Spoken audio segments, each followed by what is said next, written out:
नमस्कार साथियों, स्वागत आप सभी का।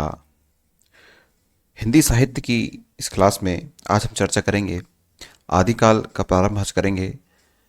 इससे पहले हम हिंदी साहित्य लेखन की जो परंपरा है उसमें विभिन्न इतिहासकारों की और उनके इतिहास ग्रंथों की चर्चा कर चुके हैं। और आज हम चर्चा करेंगे आदिकाल के बारे में। साथियों, यह जो क्लास है आप सभी के लिए, न केवल हिंदी साहित्य के केवल आदिकाल के लिए, अपितु आप संपूर्ण साहित्य को क्रमबद्ध तरीके से, संपूर्ण व्याकरण को क्रमबद्ध तरीके से इस चैनल पर निशुल्क रूप से पढ़ सकते हैं।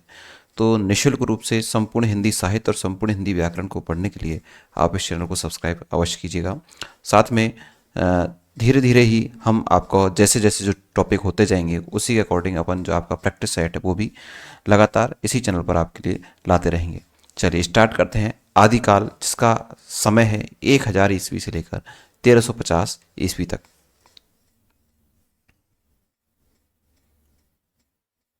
देखिए साथियों, आदिकाल जैसा कि आप सभी को पता है कि जो इतिहास जो काल है उसको 4 खंडों में विभिन्न इतिहासकारों ने अलग अलग तरीके से विभाजित किया। तो जो सर्वमान्य तौर पर जो विभाजन है उसके आधार पर अपन संपूर्ण चारों कालों के बारे में चर्चा करेंगे। हालांकि अभी आज आदिकाल ही स्टार्ट कर रहे हैं। आदिकाल के बारे में जो सामान्य जानकारी है उसको आज अपन चर्चा कर लेंगे, कौन कौन से किस किस तरह से प्रश्न आपके यहाँ से बनते हैं। देखिए, हिंदी साहित्य के जन्म काल, शिशुकाल, प्रारंभिक काल को ही आदिकाल कहा जाता है। आप सभी को पता है कि हिंदी साहित्य का जो इतिहास है उसको जो 4 कालखंडों में विभाजित किया गया है उसमें सबसे पहला कालखंड कौन सा है? आपको आदिकाल है। आप सभी को यह पता है कि आदिकाल को वीरगाथा काल किसने कहा था? मैं आपको बता चुका हूं कई बार। अगर आप हमारे साथ जुड़े हुए हैं तो नीचे कमेंट्स बॉक्स में बता दीजिए कि आदिकाल को वीरगाथा काल किसने कहा था, यह आपको बताना है। हिंदी साहित्य के जन्मकाल, शिशुकाल, प्रारंभिक काल को ही क्या कहा जाता है? आदिकाल कहा जाता है। अर्थात हिंदी साहित्य का जो प्रारंभ है उसे ही क्या कहा जाता है? आदिकाल कहा जाता है। भारतीय राजनीतिक दृष्टिकोण से जब भारत में हर्षवर्धन के साम्राज्य का पतन हो रहा था, अर्थात हर्षवर्धन का जो साम्राज्य वो समाप्ति की ओर जा रहा था, उसी समय साहित्य का उदय हो रहा था। अर्थात उसी समय किसका उदय हो रहा था? हिंदी साहित्य का उदय हो रहा था। जब हर्षवर्धन का जो साम्राज्य है वो पतन की ओर जा रहा था, उस समय हिंदी साहित्य का जो है उद्भव या उदय हो रहा था। आचार्य, एक एक जो लाइन है यहाँ से आपकी महत्वपूर्ण है, सभी से आपके प्रश्न बने हुए हैं। यह क्लास आप सभी के लिए, चाहे आप नेट, जेआरएफ, टीजीटी, पीजीटी या किसी भी स्टेट के किसी भी चाहे आप असिस्टेंट प्रोफेसर की तैयारी कर रहे हैं, स्कूल व्याख्याता की तैयारी कर रहे हैं, जहाँ पर भी आपसे हिंदी साहित्य पूछा जाएगा, यह क्लास आप सभी के लिए उपयोगी है। आचार्य हजारी प्रसाद द्विवेदी के अनुसार भाषा की दृष्टि से अपभ्रंश का बढ़ाव ही हिंदी साहित्य का आदिकाल है। अर्थात जो अपभ्रंश है, अपभ्रंश का जो बढ़ता हुआ जो स्वरूप है उसे ही क्या कहा गया? हिंदी साहित्य का आदिकाल कहा गया। अर्थात अपभ्रंश का जो विकसित रूप है, हम इस तरह से कह सकते हैं कि अपभ्रंश भाषा का जो विकसित रूप है उसको कौन से के रूप, किस काल के रूप में जाना जाता है? उसे आदिकाल के रूप में जाना जाता है। प्रत्येक फैक्ट महत्वपूर्ण है। चलिए आगे अपना और चर्चा करते हैं। साथियों देखिए कि भाषा विकास की दृष्टि से हमारी हिंदी भाषा का विकास मूलतः आप सभी को पता है कौन सी भाषा से?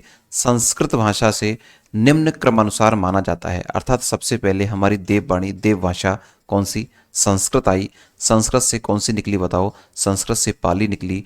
पाली से बताओ क्या? पाली से प्राकृत निकली। प्राकृत से अपभ्रंश का अस्तित्व हुआ और अपभ्रंश के बाद इस अपभ्रंश से ही क्या बनी है? हिंदी आपकी बनी है। अर्थात हिंदी भाषा का जो विकास क्रम है वो इसी तरह से है, पहले संस्कृत, फिर पाली, फिर प्राकृत, फिर अपभ्रंश और हिंदी। आप अच्छे से याद रख सकते हैं, संस्कृत सभी भाषाओं की जननी है, तो संस्कृत पहले है।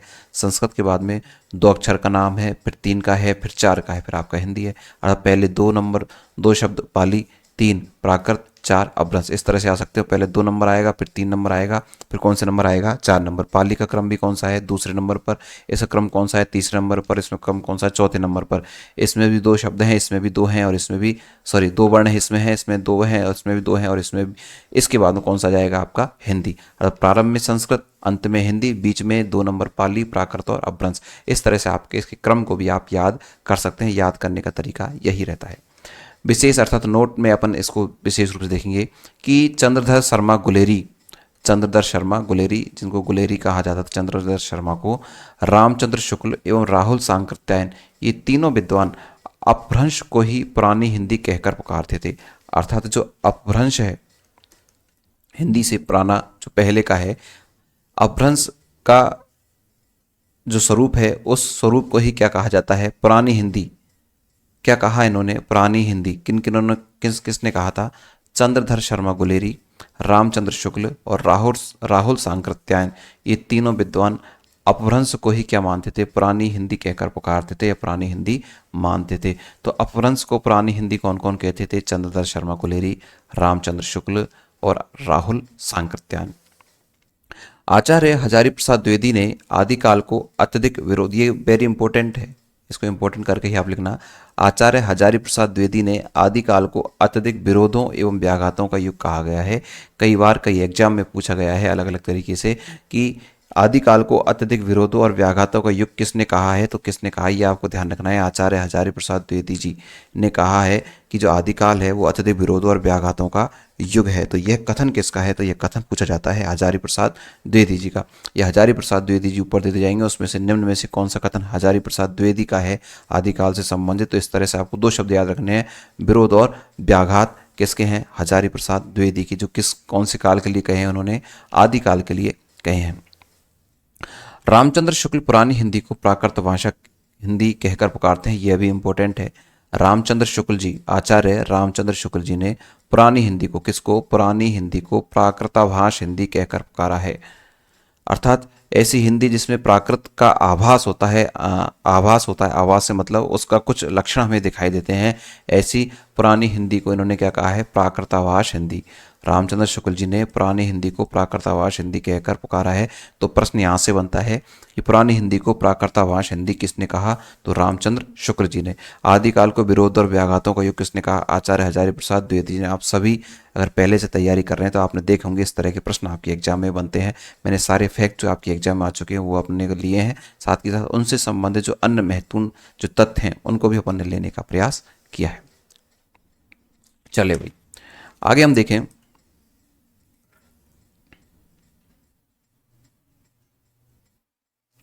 कि रामचंद्र शुक्ल आदिकाल को अनिर्दिष्ट लोक प्रवृत्ति का युग कहकर पुकारा है। रामचंद्र शुक्ल जी ने आदिकाल को, कौन से काल को, आदिकाल को अनिर्दिष्ट लोक प्रवृत्ति का क्या कहा है, युग कहा है। किसने, रामचंद्र शुक्ल जी ने आदिकाल को अनिर्दिष्ट लोक प्रवृत्ति अर्थात जिसमें कोई दिशा निर्देश नहीं है, ऐसी लोक प्रवृत्ति का युग कहा है। कौन से काल को, आदिकाल को, अकॉर्डिंग टू रामचंद्र शुक्ल, आचार्य रामचंद्र शुक्ल जी।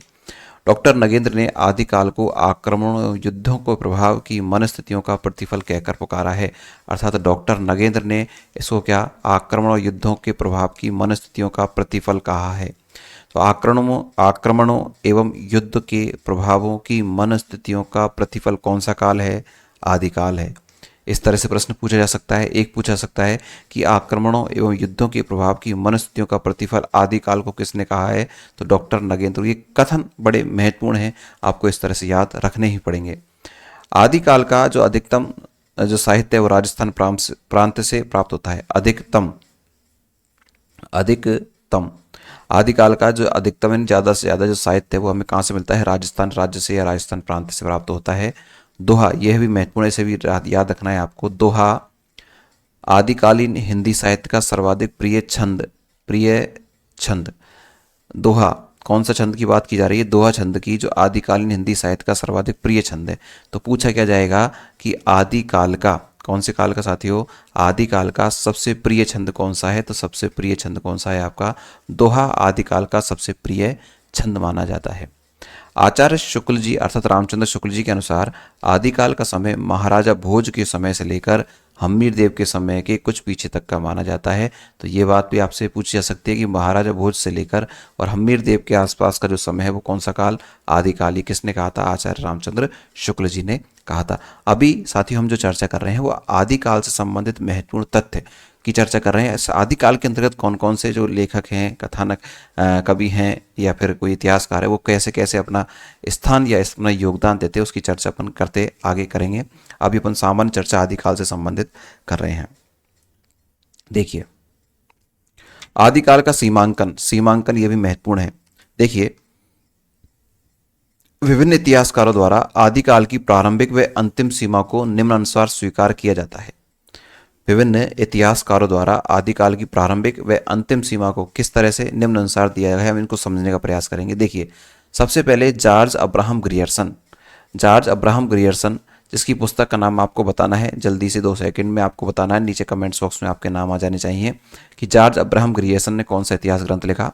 इन्होंने जो आदिकाल का समय माना वो 643 से लेकर कौन सा 1400 ईस्वी तक का माना। इसके बाद मिस्र बंधु विनोद, मिस्र बंधु विनोद की पुस्तक का नाम भी आपको कमेंट्स बॉक्स में बताना है। 643 से लेकर 1389, इन्होंने कितना माना, 643 से लेकर 1389। राहुल सांकृत्यायन, राहुल सांकृत्यायन को क्या कहा जाता है, किसका जनक कहा जाता है, ये भी आपको बताना है। 760 से लेकर 1300 ईस्वी इन्होंने माना।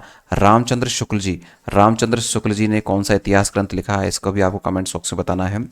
993 से लेकर 1318 इन्होंने माना। डॉक्टर रामशंकर शुक्ल, रमाशंकर शुक्ल 1000 से लेकर 1343 ईस्वी इन्होंने माना। तो इनके बाद में जो मैंने आपको कहा है ये मुझे आपके कमेंट्स बॉक्स में मिलने चाहिए, इससे पता चलेगा कि आपने पिछली क्लास देखी है, और देखी है तो कितने अच्छे से देखी, क्योंकि कई बार मैंने इनकी इतिहास ग्रंथों का रिपीटेशन आपके लिए किया है, आज मैं नहीं बताऊंगा, क्योंकि ये कमेंट्स बॉक्स में आपके चाहिए, जिससे आपकी जो तैयारी है उसका पता चल सके। तो जॉर्ज अब्राहम ग्रियर्सन ने आदिकाल का समय माना 643 से 1400, मिस्र बंधु ने माना 643 से 1389, राहुल सांकृत्यायन के अनुसार 760 से 1300 ईस्वी, और रामचंद्र शुक्ल ने 993 से 1318, डॉक्टर रामा शंकर शुक्ल 1000 से 1343 ईस्वी। चलिए आगे चलते हैं। देखिए, जब अपभ्रंश से हिंदी भाषा का विकास हुआ, आप सभी को पता है कि अपभ्रंश से कौन सी भाषा, हिंदी साहित्य, हिंदी भाषा का विकास हुआ। अभी आपको मैंने क्रम बताया था, संस्कृत आ गई आपकी, संस्कृत के बाद में बताओ क्या आई आपकी, पाली आ गई, पाली के बाद में क्या आया आपका, प्राकृत आ गया, प्राकृत के बाद में क्या आ गया आपका, अपभ्रंश आ गया, और उसके बाद में क्या आई, हिंदी। तो हिंदी किससे, अपभ्रंश से। जब अपभ्रंश से हिंदी भाषा का विकास हुआ तो आरंभ में अपभ्रंश व हिंदी इन दोनों भाषाओं का सम्मिलित प्रयोग किया जाता था, अर्थात अपभ्रंश और हिंदी दोनों को मिलाकर इसका प्रयोग किया जाता था। इस अपभ्रंश मिश्रित हिंदी भाषा को अलग अलग विद्वानों के द्वारा निम्न अनुसार अलग अलग नामों से पुकारा जाता है। अर्थात अपभ्रंश मिश्रित हिंदी, इसको जो अलग अलग ये जो विद्वान है इन्होंने इसको अलग अलग नाम दिया है। जैसे बात करें डॉक्टर भोला शंकर व्यास, कौन, डॉक्टर भोला शंकर व्यास, महत्वपूर्ण है, कई बार पूछा जाता है। इन्होंने इसे क्या कहा है, अपभ्रंश प्लस हिंदी को अवहट्ट कहा है। कौन सी भाषा, अवहट्ट भाषा। आचार्य रामचंद्र शुक्ल जी ने इसको प्राकृताभाष हिंदी कहा है। क्या कहा है, प्राकृताभाष हिंदी। चंद्रधर शर्मा गुलेरी, गुलेरी इनका उपनाम है, इन्होंने क्या कहा है, इसको पुरानी हिंदी कहा है। डॉक्टर नगेंद्र ने उत्तर अपभ्रंश में इसका विकसित अपभ्रंश कहा है, और विद्यापति का देसिल बनिया, ये भी एग्जाम में पूछा हुआ है। तो आपको एक तो अवहट्ट का विशेष रूप से ध्यान रखना है, इसका विशेष रूप से ध्यान रखना है, और इसका विशेष रूप से ध्यान रखना है। साथ में हजारी प्रसाद द्विवेदी जी को भी आपको याद रखना है, परिष्कृत हिंदी इन्होंने कहा था। सुनो, प्रारंभ में ये अपभ्रंश मिश्रित हिंदी बोली जाती थी, तो अपभ्रंश मिश्रित हिंदी को एक संयुक्त नाम दिया गया है, जिसमें अलग अलग जो विद्वान है वो एक मत नहीं थे, उन्होंने अलग अलग तरीके से नाम दिया, उनको आपको याद रखना है। पूछा जा सकता है अवहट्ट किसने कहा था, तो किसने कहा था, डॉक्टर भोला शंकर व्यास ने कहा था। प्राकृताभाष हिंदी किसने कही थी, रामचंद्र शुक्ल जी ने कही थी। चंद्रधर शर्मा गुलेरी ने क्या कहा था, इसको पुरानी हिंदी कहकर पुकारा था। डॉक्टर नगेंद्र ने उत्तर अपभ्रंश व विकसित अपभ्रंश इसको पुकारा। विद्यापति देसिल बनिया, विद्यापति ने क्या कहा था, इसको देसिल बनिया कहा था। और हजारी प्रसाद द्विवेदी जी ने इसको परिष्कृत हिंदी कहा था। क्या कहा था साथियों, परिष्कृत हिंदी। ये संपूर्ण पॉइंट आपके लिए बेहद महत्वपूर्ण है, इससे प्रश्न आपके पूछे जाते हैं, आप अच्छे से इसको देख लीजिएगा। साथियों, क्लास अच्छी लगे तो आपको लाइक करना बिल्कुल नहीं भूलें। आगे देखें,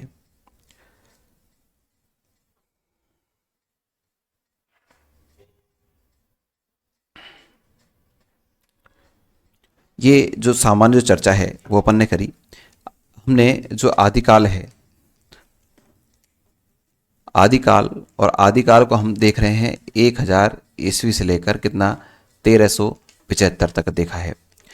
इसको हमने सामान्य रूप से देखा कि पहले क्या आई, संस्कृत, और उसके बाद में आपके क्या आया बताओ, संस्कृत के बाद में आपके पाली आई, पाली के बाद में प्राकृत आया, प्राकृत के बाद में अपभ्रंश आया, और अपभ्रंश के बाद में आपकी हिंदी आई।